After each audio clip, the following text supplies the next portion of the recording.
Hi everyone, welcome to my presentation, and today we are going to be talking about direct testing in English language assessment, as well as how concepts like reliability and validity are connected. So let's start with a short explanation about what is direct testing. This is pretty much to assess the real skill, make our students perform this skill. For example, if we want to assess writing, then we have to make our students write. So, in this presentation, we will explore one direct testing activity for each skill, for listening, for reading, for speaking, and for writing. I will explain what the instructions are, as well as what are the expected outcomes, and how validity and reliability play a role in each activity. Let's start with listening. Here I have a worksheet which is going to be helpful to assess this listening skill. Now, it's pretty much to listen to a short audio and then to answer some comprehension questions.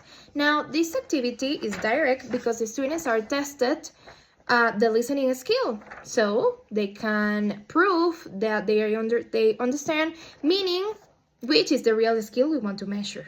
Now, pretty much the instruction is to listen twice and to answer these 4 questions. Now, let's listen to the questions. Number 1, what would be a good title for this story? What are the characters in this story? Where did the story take place? And Molly was upset. What does upset mean in this sentence? Now, what is the expected outcomes for my students? Is that they can understand spoken English information as well in real context. Now, this activity is valid. Why? Because we are assessing and we are measuring our students' understanding of listening skills by asking them comprehension questions.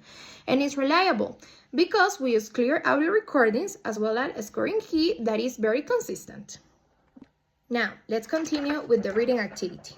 Now, pretty much my activity is to read an article and to complete this summary that has 5 different circles that have 5 different information, and then they have to write a summary of the reading. Now, this activity is direct. Why is that? Because students only focuses on reading comprehension, okay? Which is the core of reading comprehension activities, of course. Now, what is the instruction? To read the article carefully and complete the chart. In this case, it's not a chart, they are cycles, and complete it with the main ideas and supporting details. Now, what is the expected outcome? That students, they have to demonstrate their understanding and the organization of information from a test. Now, this test is valid because we are testing reading skills. As you can see, they have to write as well. So pretty much we are trying to do 2 activities and we are trying to measure 2 activities. But actually we are not focusing on writing. Actually, if they have some mistakes, we wouldn't correct them as we would do it as if it was a written activity, right? Now, yes, they only focus on reading comprehension and is reliable because all the students get the same text. So probably the answers can be checked with a rubric. So we will get consistent results as well as in the listening part. We will continue with the speaking part. Now, my activity is pretty much picture-based, as you can see, oral description. So this activity is direct, of course, because we are measuring real English, that is speaking in real time. Now, which are the instructions? Very easy. Can you describe, please, this man? What is he wearing? Can you describe this woman, please? What is she wearing right now? What is on his head?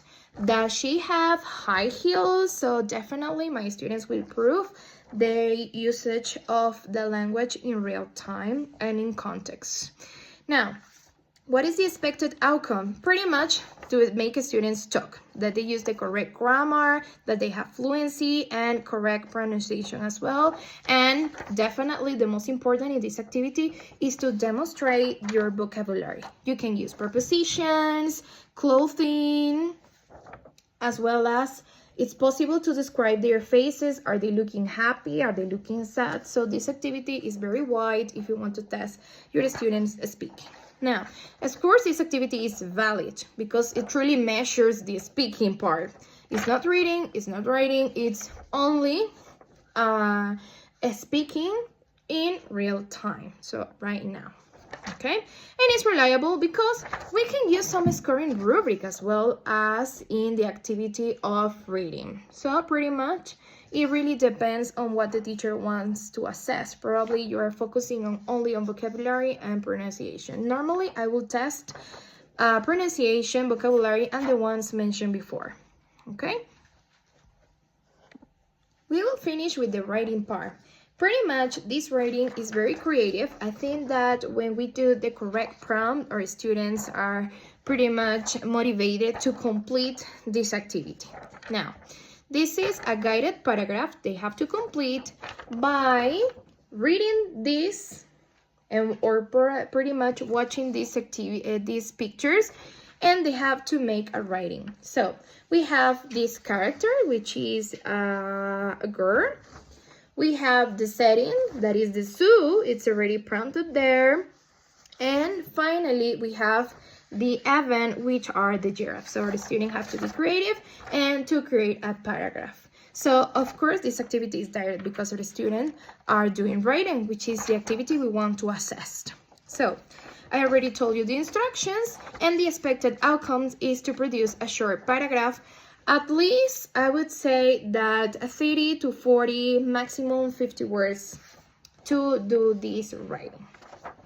So, pretty much this activity is valid because it's assessing writing directly, as you can see, and it's reliable because, of course, we can use my favorite assessment tool, which is the rubric, and then we will correct it based on that. So, probably different teachers may assess this in different ways, but I would say that with a good rubric, probably if they are using good punctuation, correct grammar, correct spelling, organization, the use of connectors, we can have a reliable result of this activity. Now, to sum up, we have seen how different skills, specifically the 4 of them, can be assessed by using direct techniques that I would say that they are very useful if we want to assess the English language. Because, of course, if we want to make our students speak, write, read, or probably read, we have to do real activities in real context that make them perform this activity.